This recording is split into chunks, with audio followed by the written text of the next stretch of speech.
जय हिंद दोस्तों। आज हम आपको फिजिक्स के इस वीडियो में एक बार पुनः संधारित्रों के संयोजन में हम दूसरे मेथड की बात करेंगे, समांतर क्रम। तो समांतर क्रम क्या होता है, पहले आप इसकी परिभाषा सुन लीजिए, तब इसके बाद आपको डिटेल बताते हैं। तो संधारित्रों के संयोजन का वह क्रम जिसमें सभी संधारित्रों की पहली प्लेटें एक बिंदु से और सभी दूसरी प्लेटें दूसरे बिंदु से अगर जुड़े हों तो संधारित्रों के इस क्रम को हम क्या बोलते हैं, समांतर क्रम। तो चलिए आपको फिगर के माध्यम से समझाते हैं तो आपको ज्यादा और समझ में आएगा। मान लीजिए मेरे पास ये संधारित्र हैं, एक संधारित्र आपको इस क्रम में जोड़ना है तो आप ऊपर नीचे कर सकते हैं। ऊपर नीचे संधारित्र बनाएंगे तो आपको ज्यादा समझ में आएगा। आप जानते हैं इस संधारित्र की पहली प्लेट ये, दूसरी ये, इसकी पहली प्लेट ये, दूसरी ये, इसकी पहली प्लेट ये, दूसरी ये। यहाँ तीन संधारित्र बनाए हैं हम, और तीनों संधारित्रों की इधर की सभी पहली प्लेटें हैं और इधर की सभी दूसरी प्लेटें हैं।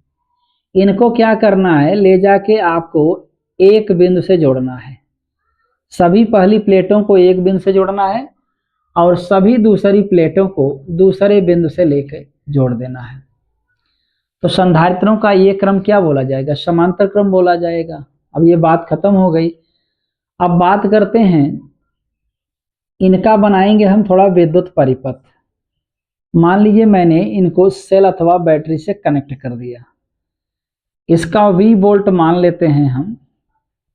ये V वोल्ट के सेल से जुड़ा हुआ है तो यहाँ से धारा निकलेगी, ऐसे धारा होती हुई जाएगी तो यहाँ पहुंचते ही तीन रास्ते हो जाएंगे धारा के। धाराएं इसमें से होती हुई ये धाराएं आगे बढ़ेंगी, फिर इसके बाद यहाँ पर एक हो जाएंगी, पुनः I के रूप में बहना शुरू कर देंगे। I धारा निकल रही है तो I धारा इसमें से निकली और यहाँ से धारा I प्रवेश कर लिया। अब आप बताइए, धारा यहाँ से निकली तो कुछ धारा इसमें, कुछ धारा इसमें, कुछ धारा इसमें चली जाएगी। तीनों धाराओं को जोड़ेंगे तो इसके बराबर आ जाएगा I के। मान लीजिए इस संधारित्र की धारिता C1 है, इसकी C2 है, इसकी C3 है।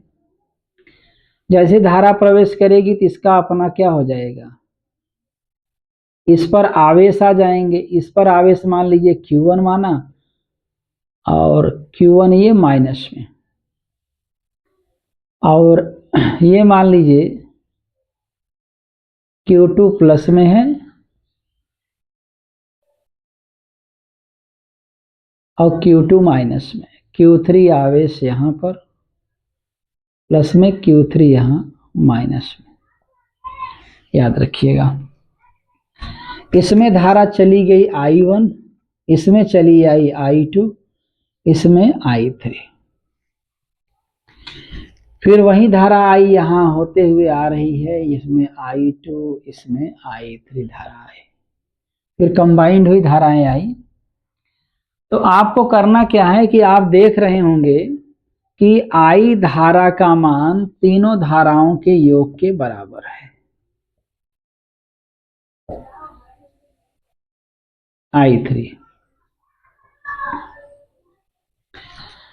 अर्थात जो आवेश यहां से चला था वही आवेश तीन पार्ट में बंट गया।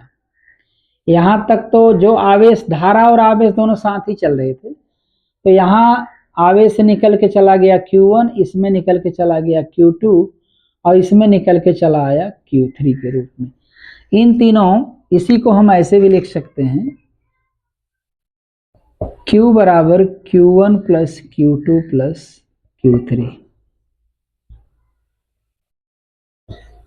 इसको आप देखिएगा। ये समीकरण नंबर 1 हो गया। कौन सा समीकरण हो गया, समीकरण नंबर 1 हो गया, याद रखिएगा, समीकरण नंबर 1 हो गया। अब आपको कुछ नहीं करना है, केवल आपको सूत्र प्रयोग करना है। Q बराबर CV होता है। अगर आप Q1 करेंगे तो C1 V1 हो जाएगा। अच्छा, इसका विभव नहीं माने, हम V1 मान लेते हैं।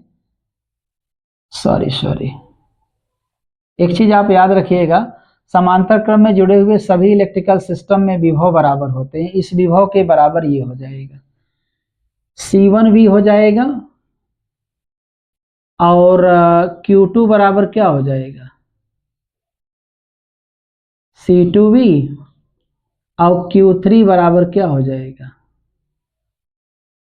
C3V हो जाएगा। अब बताइए, आप समीकरण 1 में इन मानों को नहीं रख सकते क्या आप? इन मानों को रखने पर, किन मानों को, Q1 Q2 Q3 का मान।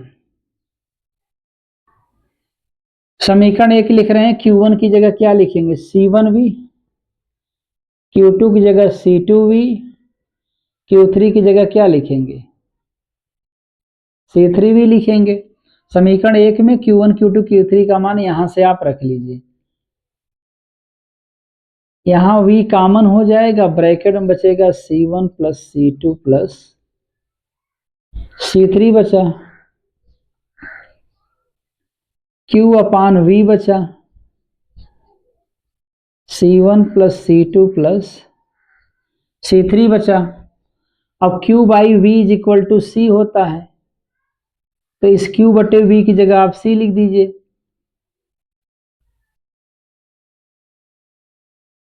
आपने देखा,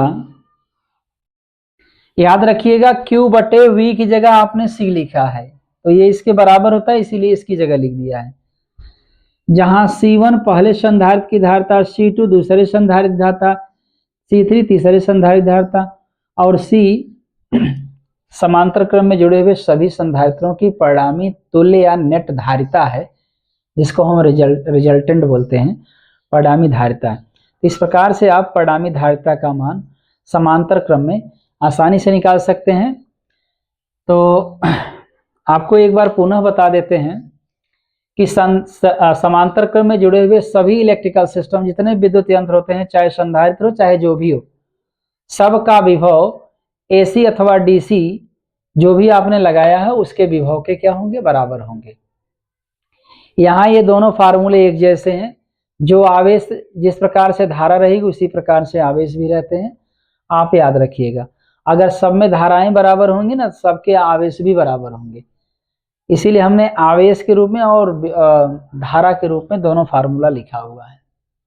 आप इसके रूप में भी ये फार्मूला निकाल सकते हैं। तो आज मैंने आपको फिजिक्स की इस वीडियो में समांतर क्रम का जो फार्मूला होता है, डेरिवेशन होता है, किस प्रकार से डेरिवेट किया जाता है, तो मैंने आपको बताया, और प्लस परिभाषा वगैरह बताया, और फार्मूला आप देख ही रहे हैं। तो इस प्रकार से समांतर क्रम का ये पूरा मैंने डिटेल आपको दिया। तो उम्मीद करते हैं दोस्तों ये वीडियो आपको पसंद आया होगा। अगले वीडियो में आपसे फिर मिलेंगे, तब तक के लिए धन्यवाद।